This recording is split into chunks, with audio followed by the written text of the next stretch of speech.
मेरे प्रिय आत्मन,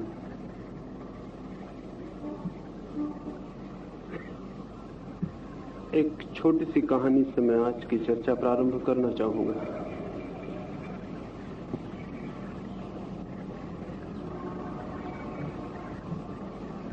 एक सुबह की बात है। एक बड़े पहाड़ से एक व्यक्ति बहुत गीत गाता हुआ नीचे उतर रहा था। उसकी आंखों में किसी बात को खोज लेने का प्रकाश था। उसके हृदय में किसी सत्य को जान लेने की खुशी थी। उसके कदमों में उस सत्य को दूसरे लोगों तक पहुंचा देने की गति थी। वो बहुत उत्साह से और बहुत आनंद से भरा हुआ प्रतीत हो रहा था। अकेला था पहाड़ के रास्ते पर और नीचे मैदान की तरफ उतर रहा था। बीच में उसे एक बूढ़ा आदमी मिला जो पहाड़ की तरफ ऊपर को चढ़ रहा था। उस व्यक्ति ने उस बूढ़े आदमी को पूछा कि तुम पहाड़ पर किस लिए जा रहे हो? उस बूढ़े ने कहा, परमात्मा की खोज में।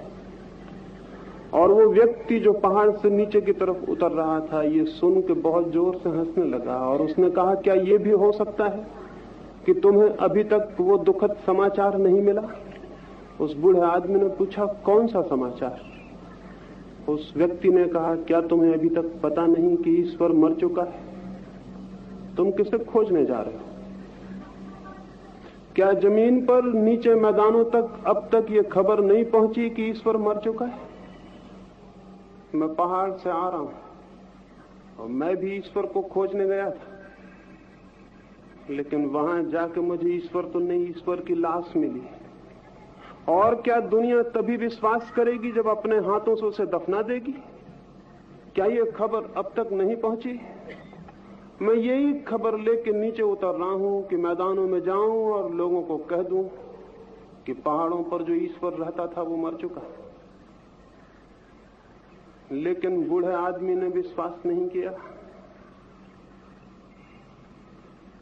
साधारणता कोई मर जाए तो उसकी बात पर भी हम विश्वास नहीं करते हैं, ईश्वर के मरने पर कौन विश्वास करता है?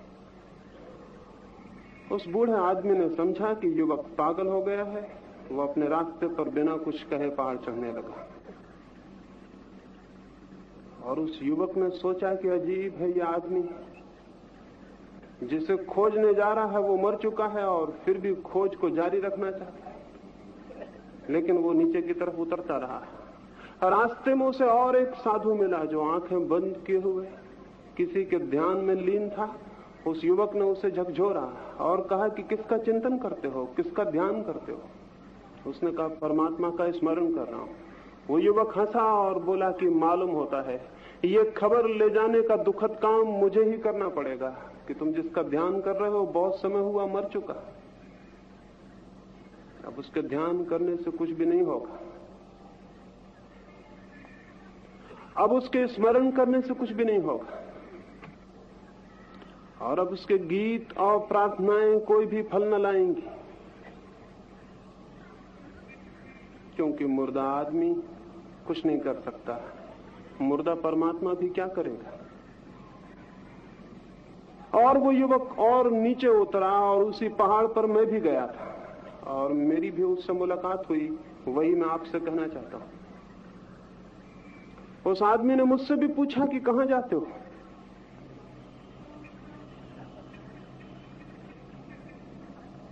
इसके पहले कि मैं उसको कोई उत्तर देता, मैंने भी उससे पूछा, तुम कहां जाते हो? उसने कहा, एक खबर मेरे पास है, उसे दुनिया को मुझे कहना। और उसने मुझसे कहा कि ईश्वर मर गया है, तुम्हें पता चला? मैंने उस आदमी को कहा कि मेरे पास भी एक खबर है और वो मुझे भी दुनिया को कहनी। और क्या तुम्हें पता है कि जो ईश्वर मरा वो ईश्वर था ही नहीं? एक झूठा ईश्वर मर गया है। कुछ लोग उस झूठे ईश्वर के जिंदा होने के ख्याल में हैं और कुछ लोग उस झूठे ईश्वर के मर जाने के ख्याल में हैं।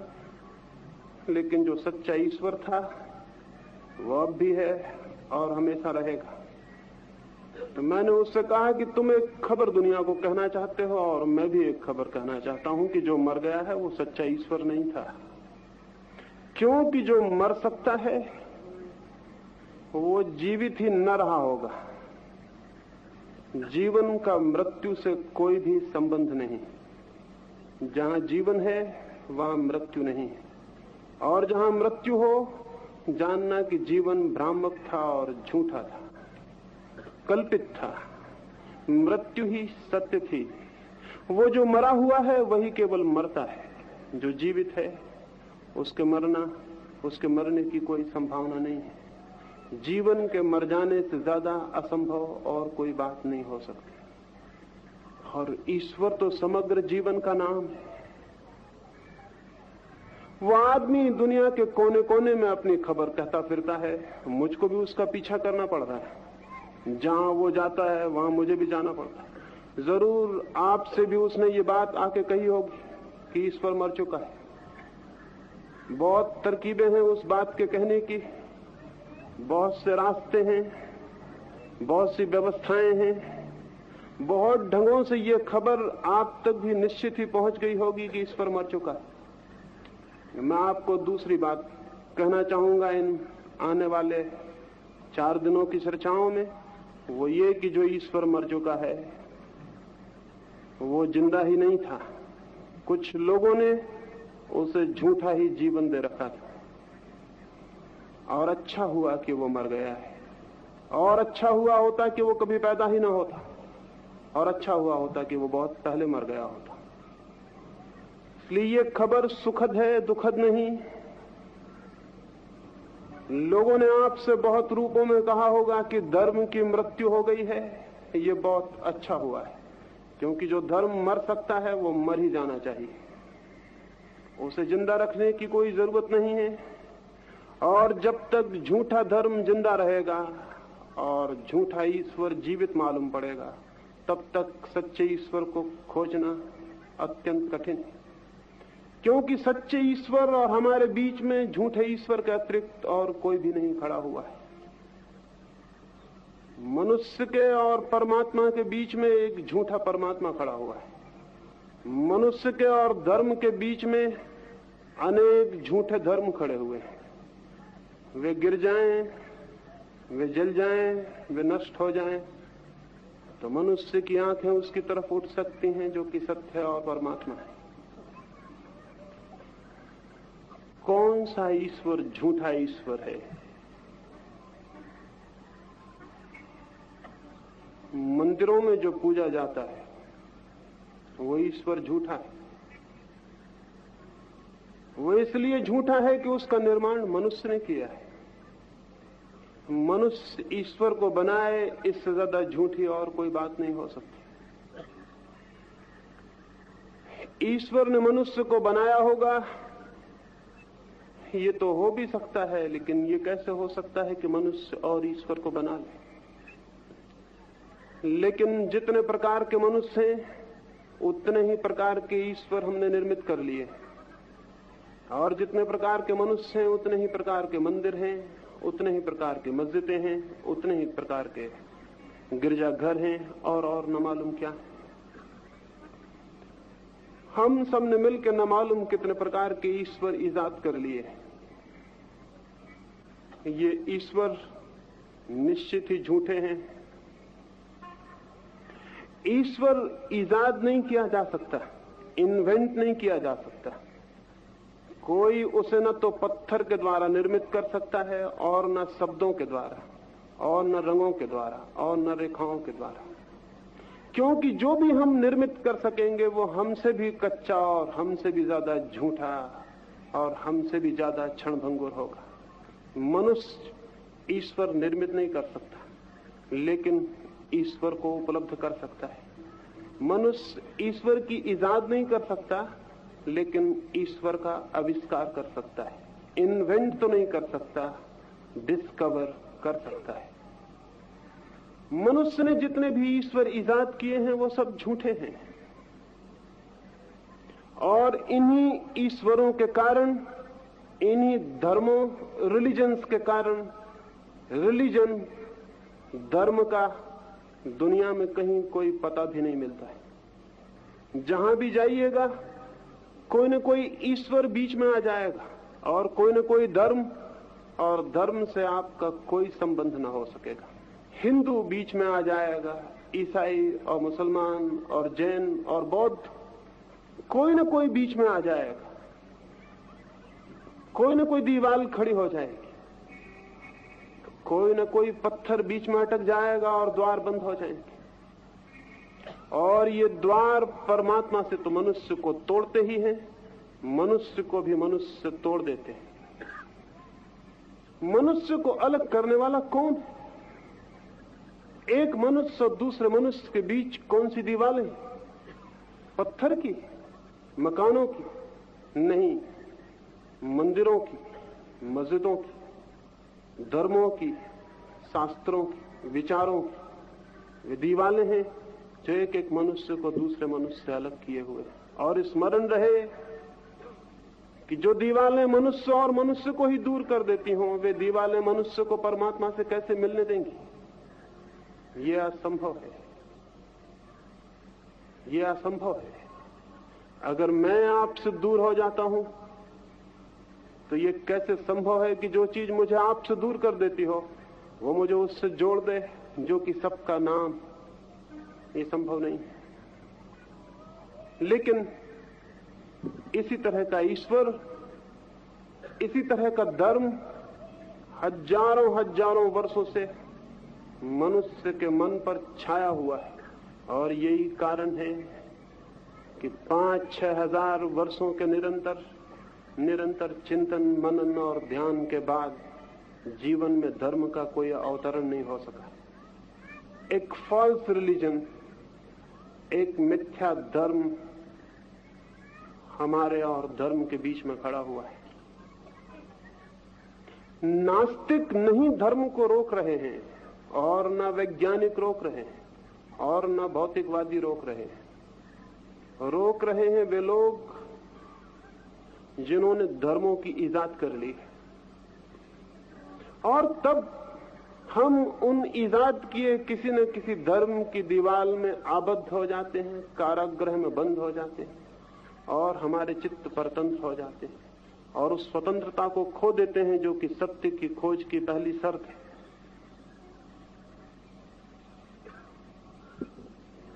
ऐसा ईश्वर मर गया है, मर जाना चाहिए। न मरा हो तो जिन लोगों को भी ईश्वर से प्रेम है उन्हें सहायता करनी चाहिए कि वो मर जाए,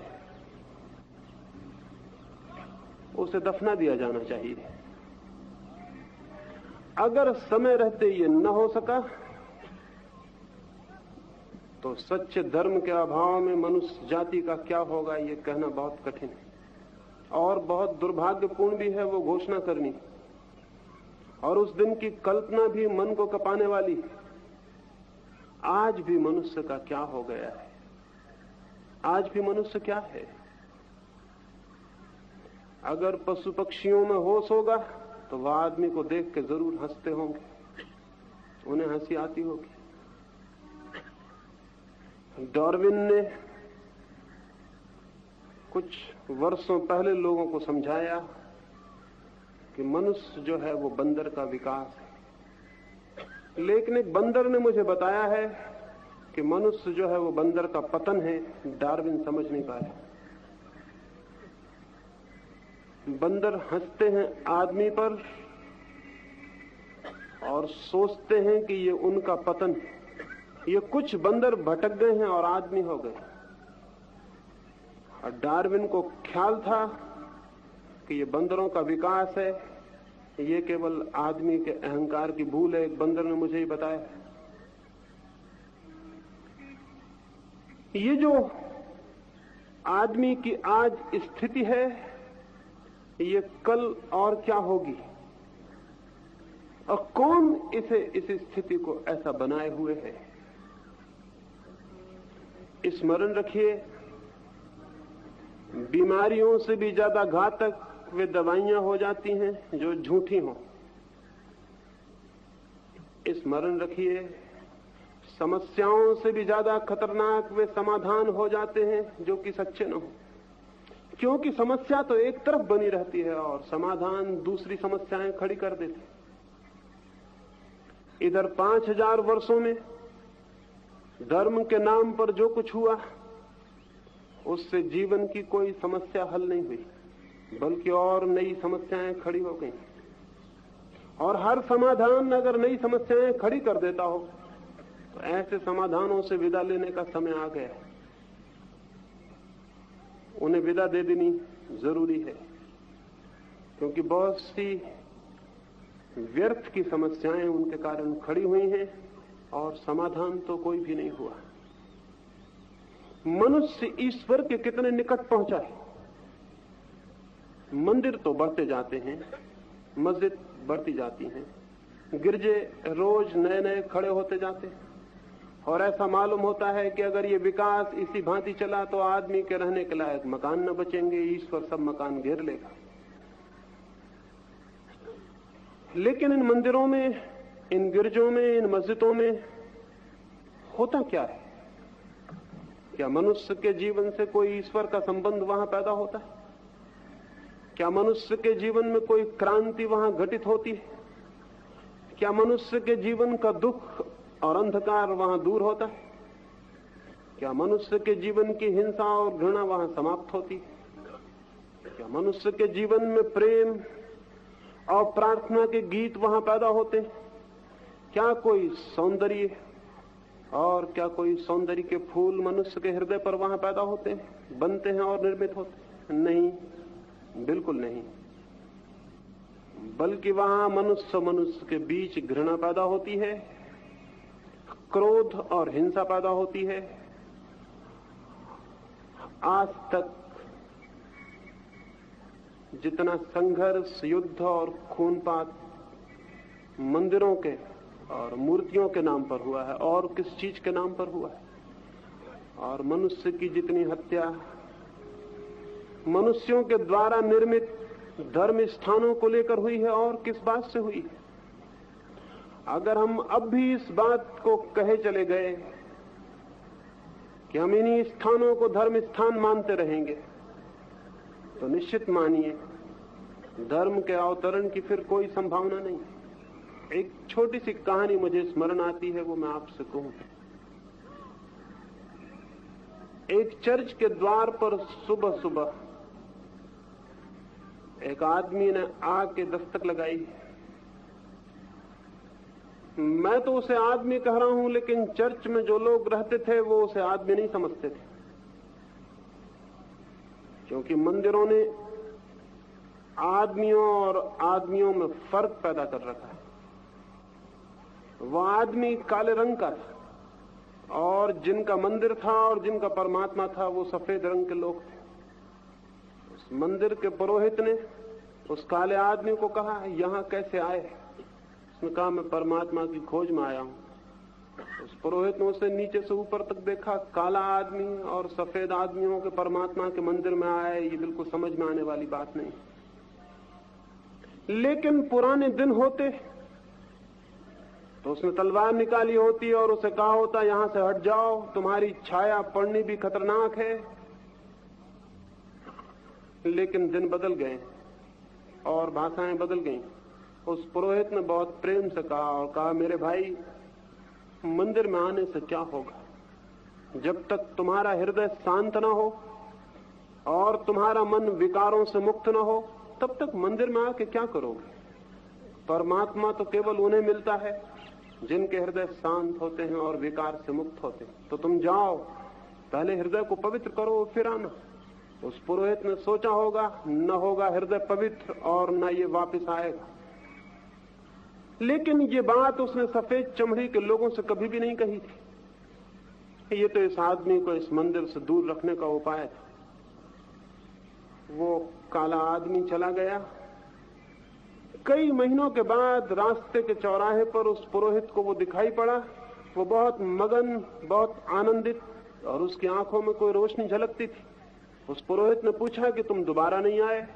उसने कहा कि मैं क्या करता, मैंने मन को पवित्र करने की कोशिश की, मुझसे जो बन पड़ता था वो मैंने किया, मैं शांत हुआ, मैंने एकांत खोजा, और एक दिन रात परमात्मा ने मुझे सपने में दर्शन दिए और उसने कहा कि तू किस लिए पवित्र होने की कोशिश कर रहा? मैंने उससे कहा कि वो जो मंदिर है हमारे गांव में, वो जो चर्च है, मैं उसमें प्रवेश पाना चाहता हूं। और उसके पुरोहित ने कहा है पहले पवित्र हो जाओ, तब आने के लिए द्वार खुल सकेगा। परमात्मा ये सुन के हंसने लगा और उसने कहा तू बिल्कुल पागल है, कोशिश छोड़ दे। 10 साल से मैं खुद ही उस चर्च में घुसने की कोशिश कर रहा हूं, वो पुजारी मुझे घुसने ही नहीं देता। मैं खुद ही सफल नहीं हो सका हूं और निराश हो गया हूं, तू भी वहां प्रवेश नहीं पा सकेगा। और ये बात एक मंदिर के बाबत नहीं, सभी मंदिरों के बाबत है। और ये बात एक पुजारी के संबंध में नहीं, सभी पुजारियों के संबंध में है। जहां भी मंदिर हैं और जहां भी पुजारी हैं, वहां उन्होंने परमात्मा को कभी प्रवेश नहीं पाने दिया और न वे पाने देंगे, क्योंकि परमात्मा और पुजारी दोनों एक साथ नहीं चल सकते। परमात्मा प्रेम है, पुजारी व्यवसाय। प्रेम और व्यवसाय का क्या संबंध? जहां पुजारी है वहां दुकान, वहां मंदिर कैसे हो सकता है? लेकिन अपनी उन दुकानों को उन्होंने मंदिर बना रखा है और उन दुकानों के ग्राहकों को दूसरी दुकानों के खिलाफ बहुत घृणा से भर रखा है, ताकि वे उनकी दुकानों को छोड़ के दूसरी दुकानों पर न चले जाएं। इसलिए एक मंदिर दूसरे मंदिर के विरोध में, और एक मंदिर का परमात्मा दूसरे मंदिर के परमात्मा के विरोध में। क्या ये धर्म की स्थिति है? और क्या इसके द्वारा धर्म को गति मिली है, प्राण मिले? धर्म निष्प्राण हुआ है। इस भांति का ईश्वर मर गया हो, इससे ज्यादा सुखद सुसमाचार और दूसरा नहीं हो सकता। लेकिन अगर वो मर भी गया हो तो पुजारी इसकी खबर आपको पता नहीं चलने देंगे, क्योंकि ये आपको पता चल जाना बहुत खतरनाक होगा। इसलिए वे उस मरे हुए ईश्वर के आसपास भी मंत्र पढ़ते रहेंगे और पूजा करते रहेंगे। इसलिए नहीं कि परमात्मा से उन्हें बहुत प्रेम, बल्कि इसलिए कि उनके जीवन का आधार यही पूजा है। वे इसी से जीते, यही उनकी आजीविका है। जिन लोगों ने परमात्मा को आजीविका बनाया, उन लोगों ने ही मनुष्य को परमात्मा से दूर करने के उपाय किए। तो जहां भी परमात्मा आजीविका बन गया हो, जान लेना कि वहां परमात्मा नहीं हो सकता है। परमात्मा प्रेम है और प्रेम का व्यवसाय नहीं हो सकता, उसकी आजीविका नहीं हो सकती। प्रार्थना बेची नहीं जा सकती और प्रार्थना दूसरे के लिए की भी नहीं जा सकती। और प्रेम में कोई मध्यस्थ नहीं होता है और न कोई दलाल होता। जहां दलाल हो और मध्यस्थ हो, वहां प्रेम असंभव है। वहां सौदा होगा, बार्गेन होगा, प्रेम नहीं हो सकता। प्रेम सीधा होता है, प्रेम के बीच में कोई भी मौजूद नहीं होता। परमात्मा और मनुष्य के बीच में जिस दिन से पुजारी मौजूद हुआ, उसी दिन से सारी बात खराब हो गई। ऐसा परमात्मा मर जाए, इससे ज्यादा शुभ कुछ भी नहीं है, क्योंकि ऐसा परमात्मा जिंदा ही नहीं है। और इसकी मृत्यु से उस परमात्मा के जीवन की तरफ हमारी आंखें उठनी शुरू होंगी, जो कि वस्तुतः जीवन है, महाजीवन है, परम जीवन है।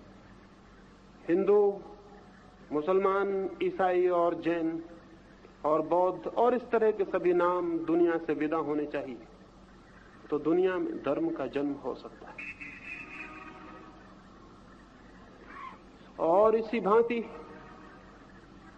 शास्त्रों, शब्दों और सिद्धांतों का ईश्वर भी मर गया, वो भी सच्चा ईश्वर नहीं। सब शास्त्र और सिद्धांत मनुष्य के चित्त और बुद्धि के अनुमानों से ज्यादा नहीं। वे अंधेरे में फेंके गए उन तीरों की भांति हैं जो लग भी जाते हों तो भी उनके लगने का कोई अर्थ नहीं, उनका लग जाना बिल्कुल संयोगिक है।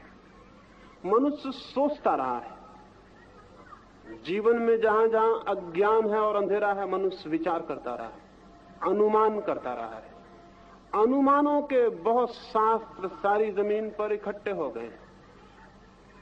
इन अनुमानों में, इन कल्पनाओं में, इन धारणाओं में कोई सत्य नहीं है, कोई ईश्वर नहीं है।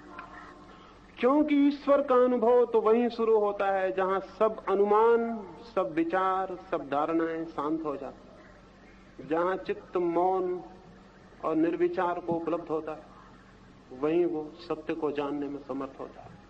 जहां सारे शास्त्र शून्य हो जाते हैं, वहीं उसका उद्घाटन होता है जो सत्य है।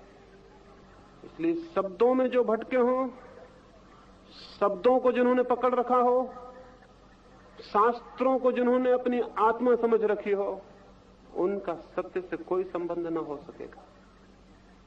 अनुमान करने में मनुष्य की बुद्धि प्रखर है, तीव्र है, और अनुमान के द्वारा अपने अज्ञान को ढक लेने में भी हम बहुत होशियार हैं।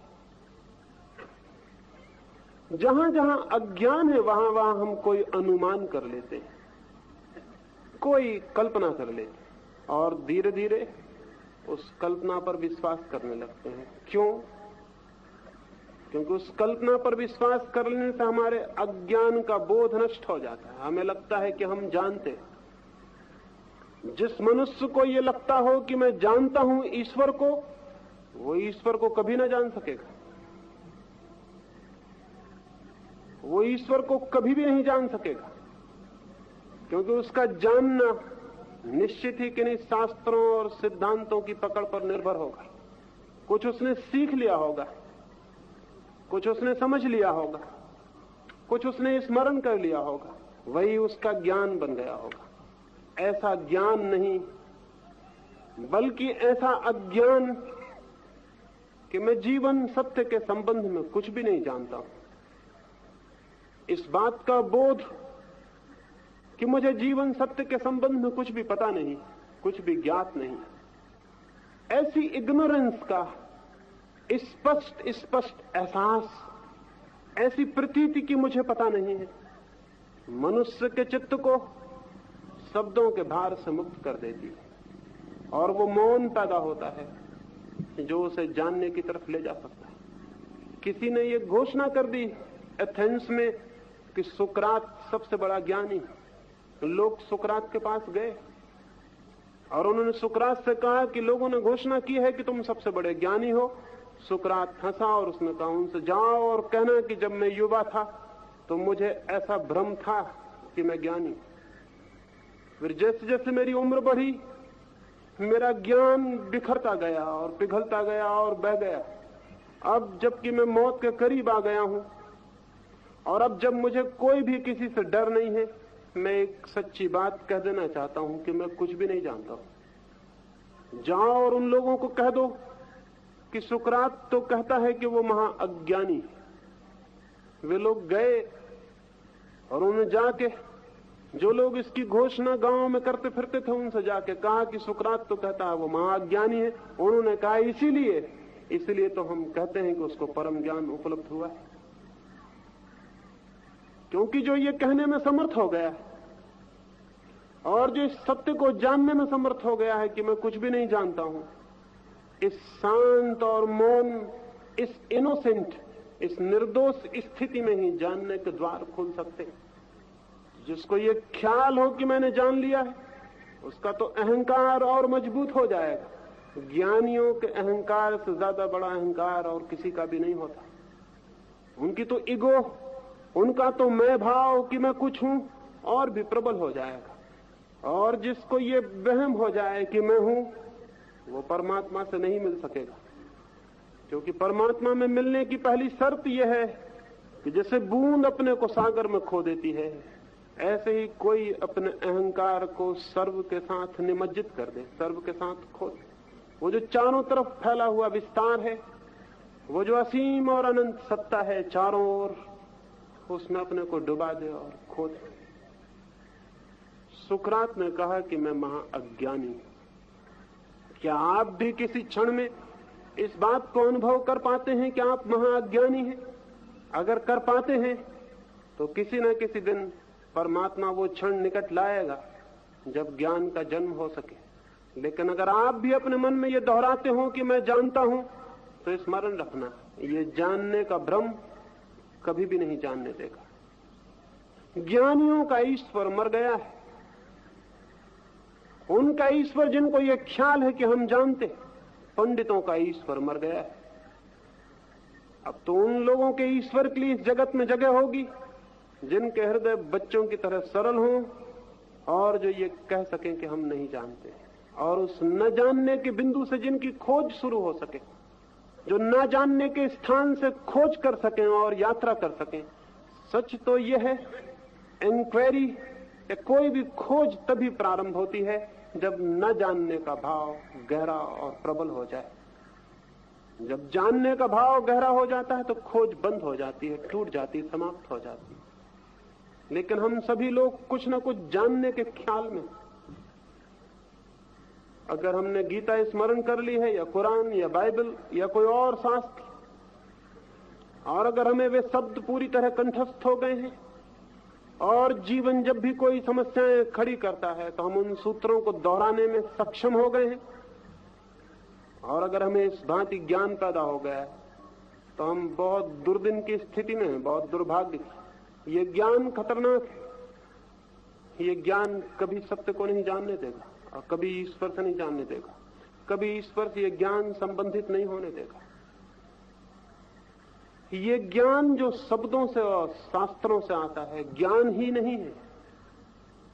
यह अज्ञान को छिपा लेने के उपाय से ज्यादा नहीं है। हाँ, ये हो सकता है इस अज्ञान में भी कभी कभी कोई तीर लग जाता हो कहीं ठीक जगह, ये हो सकता है। कभी कभी तो पागल भी ठीक उत्तर दे देते हैं, और कभी कभी तो अनुमान भी अंधेरे में सच्चाइयां साबित हो जाती हैं। लेकिन उन पर कोई जीवन खड़ा नहीं हो सकता। मैंने सुना है एक गांव में एक स्कूल के निरीक्षण के लिए एक इंस्पेक्टर आया। खबर उसके पहले ही गांव में आ गई थी कि उस इंस्पेक्टर का दिमाग खराब हो गया। लेकिन सरकारी काम था, और जैसे कि सभी सरकारी काम होते हैं, ये खबर मिल जाने पर भी कि उसका दिमाग खराब हो गया,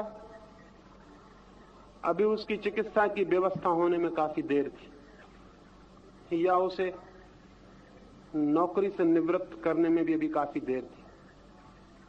वो पागल हो गया था, लेकिन अपने काम को जारी रखे हुए था, बल्कि और भी मुस्तैदी से।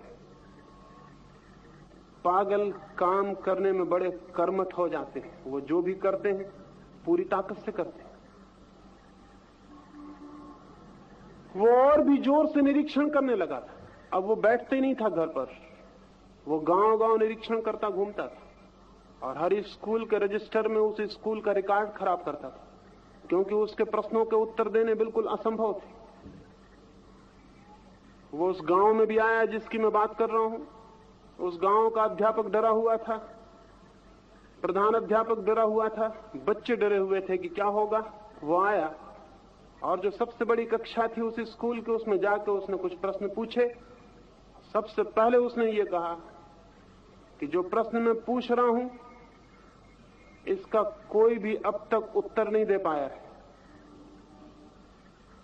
अगर तुम बच्चों में से किसी ने भी इसका उत्तर दे दिया तो फिर मैं दूसरा प्रश्न नहीं पूछूंगा, क्योंकि एक चावल को ही परख लेना काफी होता है, बाकी चावलों के पके होने का पता चल जाता है। अगर तुम इसका उत्तर न दे सके तो मैं और प्रश्न भी पूछूंगा, लेकिन वो फिर इससे भी ज्यादा कठिन। उसने प्रश्न पूछा, उसने पूछा कि दिल्ली से एक हवाई जहाज कलकत्ते की तरफ उड़ा, वो घंटे भर में 200 मील चलता है, तो क्या तुम हिसाब लगा के बता सकते हो कि मेरी उम्र क्या है? सारे बच्चे घबरा गए। बच्चे क्या, बूढ़े होते तो वो भी घबरा जाते, इससे कोई संबंध नहीं था। प्रश्न बिल्कुल असंगत था, उसमें कोई संबंध ही नहीं था। दिल्ली से हवाई जहाज जाए, कलकत्ता किसी रफ्तार से जाए, इससे क्या संबंध था उसकी उम्र का? लेकिन बड़ी और हैरानी की बात हुई, एक बच्चे ने हाथ हिलाया उत्तर देने के लिए। तब तो अध्यापक और प्रधान अध्यापक और भी हैरान हुए। उसका प्रश्न तो पागलपन का था, लेकिन एक बच्चा उत्तर देने को भी राजी था। जब उसने हाथ हिलाया था, इंस्पेक्टर बहुत खुश हुआ और उसने कहा कि ये पहला मौका है कि ऐसा बुद्धिमान बच्चा मुझे मिला जिसने हाथ हिलाया उत्तर देने के लिए। खड़े हो और उत्तर दो। उस बच्चे ने कहा, ये उत्तर मैं ही दे सकता हूं, और आप सारी जमीन पर घूम लेते तो भी ये उत्तर नहीं मिल सकता। जैसे आपका प्रश्न आप ही कर सकते हैं, ये उत्तर भी सिर्फ मैं ही दे सकता हूं। उसने कहा कि कितनी है मेरी उम्र? उस लड़के ने कहा, आपकी उम्र 44 वर्ष। वो इंस्पेक्टर हैरान हो गया, उसकी उम्र 44 वर्ष थी। उसने कहा, किस विधि से तुमने ये गणित हल किया? उसने कहा, बहुत आसान है, मेरा बड़ा भाई आधा पागल है, उसकी उम्र 22 वर्ष।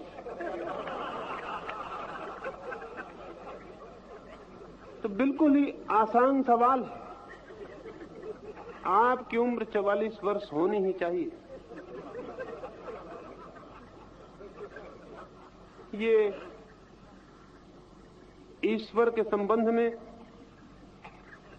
आत्माओं के संबंध में, परलोक, स्वर्ग और नरक और मोक्ष के संबंध में जो प्रश्न पूछे गए हैं, वो इस पागल के प्रश्न से भी ज्यादा असंगत है।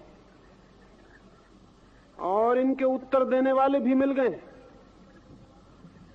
ये कितनी असंगत बात है कि हम पूछें, ईश्वर कैसा है, कहां है, कहां रहता है? हम जिन्हें अपना भी पता नहीं, हम ईश्वर के संबंध में ये प्रश्न पूछें। हम जिन्हें ये भी पता नहीं कि हम कहां हैं, कौन है, क्या है, हम ये पूछें कि ईश्वर क्या है, कैसा है, बिल्कुल ही असंगत है। लेकिन हमारे ये प्रश्न चाहे असंगत हों, इनको उत्तर देने वाले लोग भी मौजूद जो बताते हैं कि ईश्वर कहां है। उन्होंने नक्शे भी बनाए हैं और उन्होंने किताबें भी छापी और उसमें उसका सब पता ठिकाना दिया हुआ है। पुराने जमाने में फोन नंबर नहीं होते थे, इसलिए उन्होंने नहीं लिखा।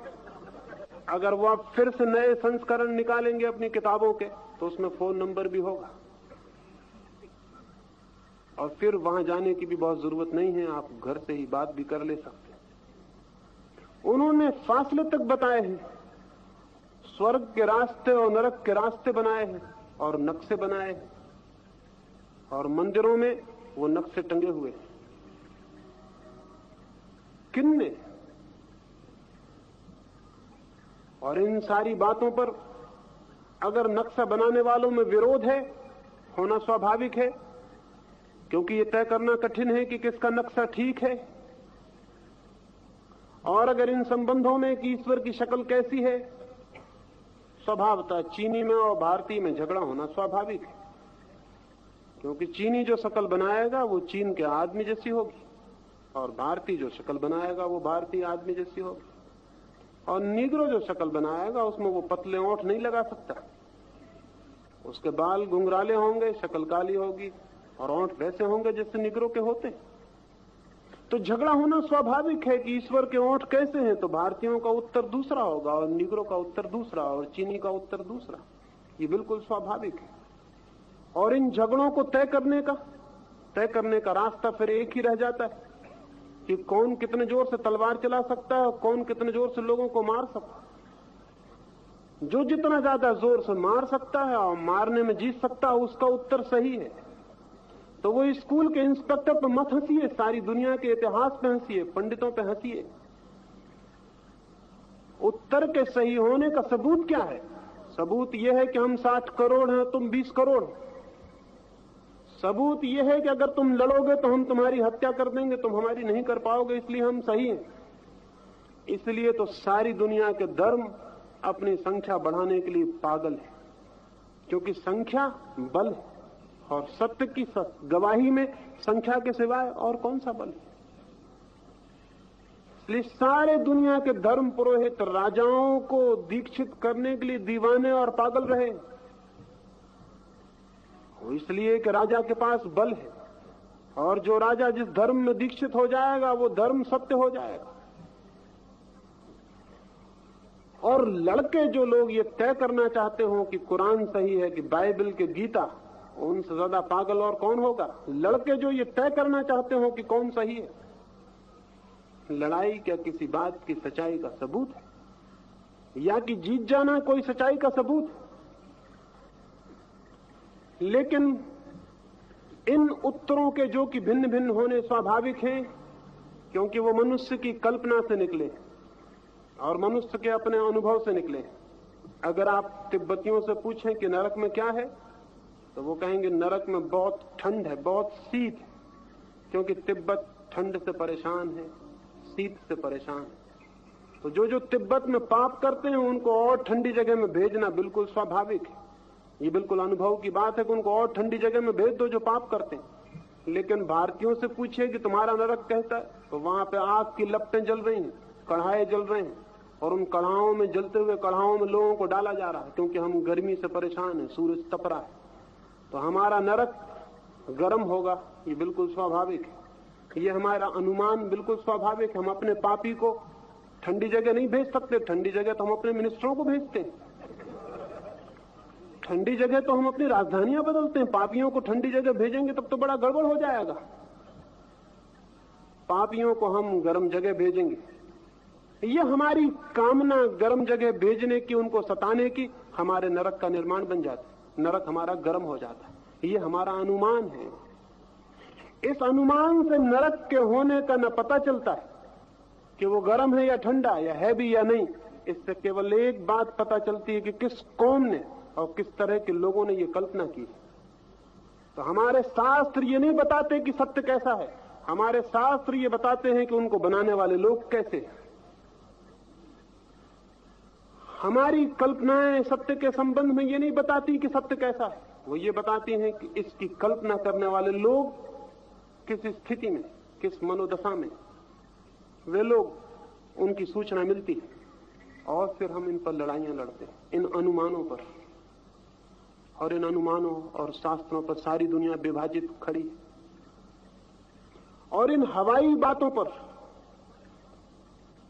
हम एक दूसरे की हत्या करते रहे, लेकिन हम लोगों को समझाते रहे कि तुम मरो, फिक्र मत करो, जो धर्म के लिए मरता है वो स्वर्ग जाता है। और तब ऐसे ना समझ खोज लेने कठिन नहीं है जो कि स्वर्ग जाने की उत्सुकता में जमीन को बर्बाद करने के लिए राजी हो जाए। और ऐसे पागल जमीन पर काफी हैं जिन्हें शहीद होने में बहुत मजा आ जाए। और ये सारा हमारा इतिहास ऐसे झूठे ईश्वरों के आसपास इर्द गिर्द निर्मित हुआ है, शब्दों के आसपास, अनुमानों के आसपास, सत्य के निकट नहीं। सत्य के निकट कोई संगठन खड़ा नहीं हो सकता। संगठन हमेशा झूठ के करीब ही खड़े हो सकते हैं। सत्य के इर्द गिर्द कोई संगठन, कोई ऑर्गेनाइजेशन खड़ा नहीं हो सकता। नहीं हो सकता इसलिए कि सत्य का अनुभव अत्यंत वैयक्तिक है, समूह से उसका कोई संबंध नहीं। 10 आदमी इकट्ठे बैठ के सत्य का अनुभव नहीं कर सकते, भीड़ से उसका कोई वास्ता नहीं। एक व्यक्ति अपने एकांत में, तन्हाई में, अकेलेपन में अपने भीतर डूबता है, शांत होता है, मौन होता है और उसे जानता है। व्यक्ति और व्यक्ति ही केवल सत्य को जानते हैं, समूह और समाज नहीं। इकट्ठे होकर सत्य को नहीं जाना जा सकता, इकट्ठे होकर संगठन बनाया जा सकता है, लेकिन इकट्ठे होकर धर्म को नहीं पाया जा सकता। संगठनों का ईश्वर मर गया, मर जाना चाहिए, लेकिन धर्म का ईश्वर वो बात ही और है। वही अकेला जीवन है, वही अकेला जीवन है। उसके अतिरिक्त तो सब मृत है, उसके अतिरिक्त तो कुछ है ही नहीं। उसको जानने के लिए संगठन में नहीं, साधना में जाना जरूरी है। साधना अकेले की बात है, संगठन भीड़ और समूह की। और हम सारे लोग अब तक धर्म को समूह और संगठन की बात समझते रहे। हम समझते हैं कि हिंदू हो जाना धार्मिक हो जाना, मुसलमान हो जाना, पारसी हो जाना धार्मिक हो जाना। कैसी पागलपन की बातें हैं। किसी एक संगठन के हिस्से हो जाने से कोई धार्मिक होता? धार्मिक होने का अर्थ ही कुछ उल्टा है इससे। संगठन का हिस्सा होकर कोई धार्मिक नहीं होता, बल्कि संगठनों से जो मुक्त हो जाता है वो धार्मिक हो जाता है। समाज का हिस्सा होकर कोई धार्मिक नहीं होता, लेकिन अपने चित्त में जो समाज से परिपूर्णतया स्वतंत्र हो जाता है वही धार्मिक होता है। समाज और संगठन में तो हम किन्हीं और कारणों से इकट्ठे होते हैं, किसी भय के कारण, किसी सुरक्षा के लिए, किसी घृणा के लिए, किसी से लड़ने के लिए इकट्ठे होते हैं। इस भय के कारण कि मैं अकेला बहुत कमजोर हूं, मैं 10 लोगों के साथ हो जाऊं। एक फकीर को, मंसूर को फांसी लगाई जा रही थी।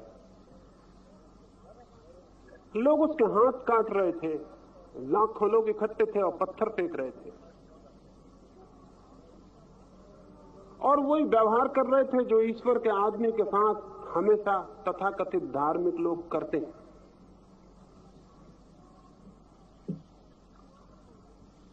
उसकी आंखें फोड़ डाली थी, उसके पैर काट डाले थे, उस पर पत्थर फेंक रहे थे, लेकिन वो मुस्कुरा रहा था और वो परमात्मा से प्रार्थना कर रहा था। लेकिन तभी एक फकीर ने भी, जो उस भीड़ में खड़ा था, एक मिट्टी का ढेला उठा के उसकी तरफ फेंका। मंसूर अब तक मुस्कुरा रहा था, उसके आंखें फोड़ दी गई थी, उनसे खून बह रहा था, उसके पैर काट दिए गए थे, वो मरने के करीब था। उस पर पत्थर मारे जा रहे थे जो उसके शरीर को छत विछत कर रहे थे, लेकिन वो हंस रहा था और उसकी आंखों, उसके होंठों पर, उसके हृदय में इस सारी पीड़ा और दुख के बीच भी प्रार्थना और प्रेम था। लेकिन एक मिट्टी का ढेला एक फकीर ने भी फेंका जो भीड़ में खड़ा था, और मंसूर रोने लगा। लोग बड़े हैरान हुए, और एक आदमी ने पूछा कि तुम्हें इतना सताया गया, तुम नहीं रोए, और एक छोटे से मिट्टी के ढेले को फेंकने से? उसने कहा, और सबको तो मैं सोचता था ना समझ हूं, इसलिए उनसे परमात्मा से उनके लिए प्रार्थना कर रहा था, इसलिए मुझे कोई दुख नहीं था। लेकिन एक आदमी यहां खड़ा है, फकीर, वो वस्त्र पहने हुए है परमात्मा के, और उसने भी मुझे पत्थर मारा। तो मुझे हैरानी हुई, तो मेरी आंखों में आंसू आ गए कि जब फकीर भी पत्थर मारेगा फिर दुनिया का क्या होगा।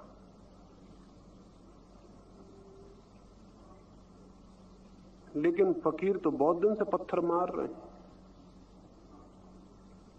और इसलिए तो दुनिया का यह हाल हो गया है जो हुआ है।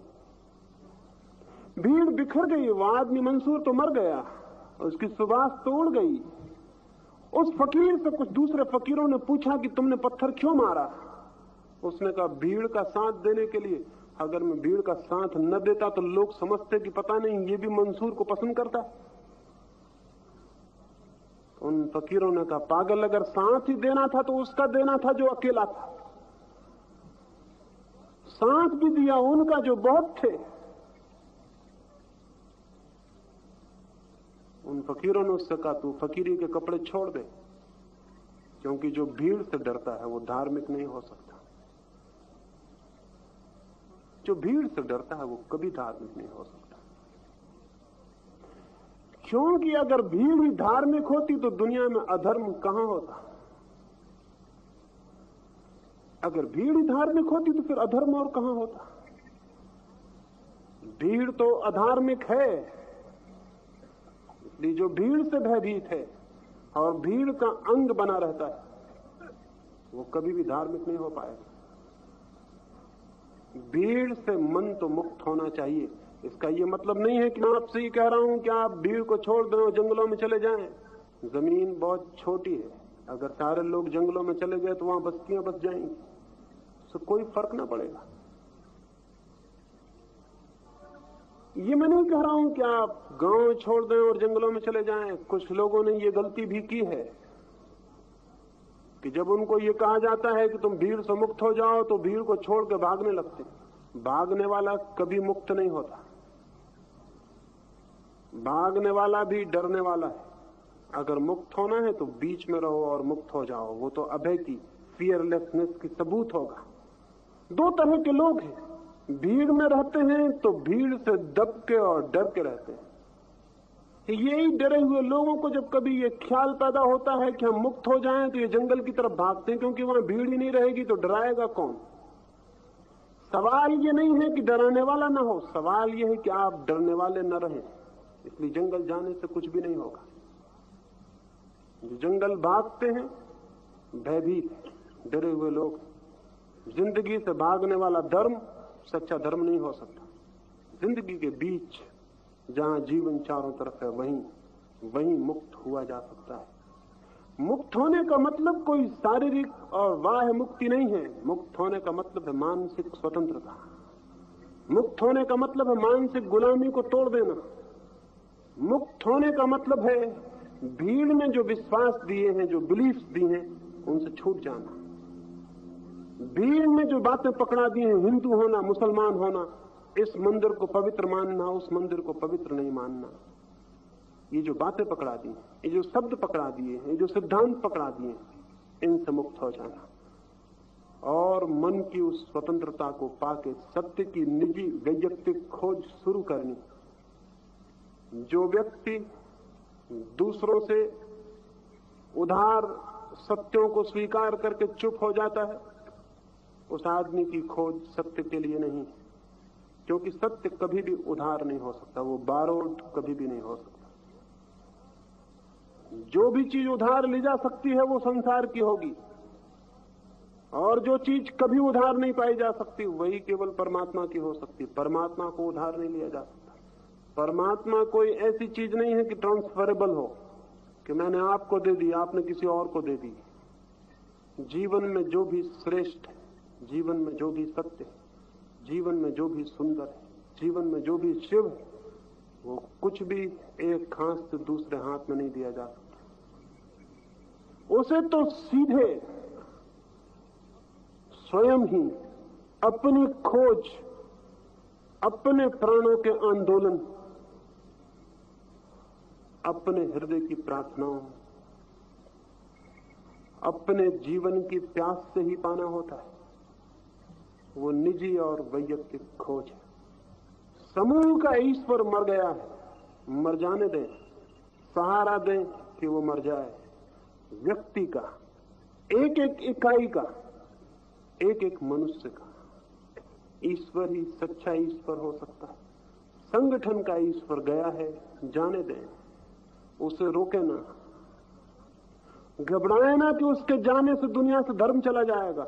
उसके होने की वजह से दुनिया में धर्म नहीं आ सका, उसे जाने दें और उस ईश्वर की आकांक्षा करें, उस ईश्वर की अभीप्सा करें, उस ईश्वर के लिए प्रार्थना और प्रेम से भरें जो व्यक्ति का है, इकाई का है, समूह का और संगठन का नहीं।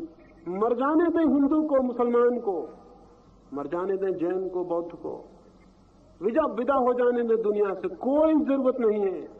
एक एक व्यक्ति के ईश्वर को और एक एक व्यक्ति के धर्म को जन्म देना है। समूह के ईश्वर में बड़ी सुविधा है। आपको बिना खोजे धार्मिक होने का मजा आ जाता है, बिना जाने जानने का सुख मिल जाता है। बिना धार्मिक हुए धार्मिक होने उसका अहंकार तृप्त हो जाता है। रोज सुबह उठ के किसी मंदिर में हो आते हैं और अकड़ से चलते हैं कि मैं धार्मिक हूं। रोज सुबह किसी उस किताब को उठा के पढ़ लेते हैं और जानते हैं कि मैं धार्मिक हूं। अगर ये रोज सुबह से किताबों को उठने वाले लोग धार्मिक हैं, अगर ये रोज मंदिरों में जाने वाले लोग धार्मिक हैं, तो ये दुनिया में इतना अधर्म क्यों? ये अधर्म कहां से आ रहा है? सच तो ये है कि जो आदमी एक ही किताब को 50 वर्षों तक रोज रोज पढ़ता रहा है, मैं निवेदन करूंगा उसने उस किताब को एक भी दिन नहीं पढ़ा होगा, क्योंकि अगर पढ़ लिया होता तो फिर दोबारा दोहराने की कोई जरूरत नहीं थी। अगर उसने जान लिया होता तो दोबारा का कोई सवाल नहीं था। लेकिन उसे रोज दोहराता रहा है, मशीन की भांति, यंत्र की भांति।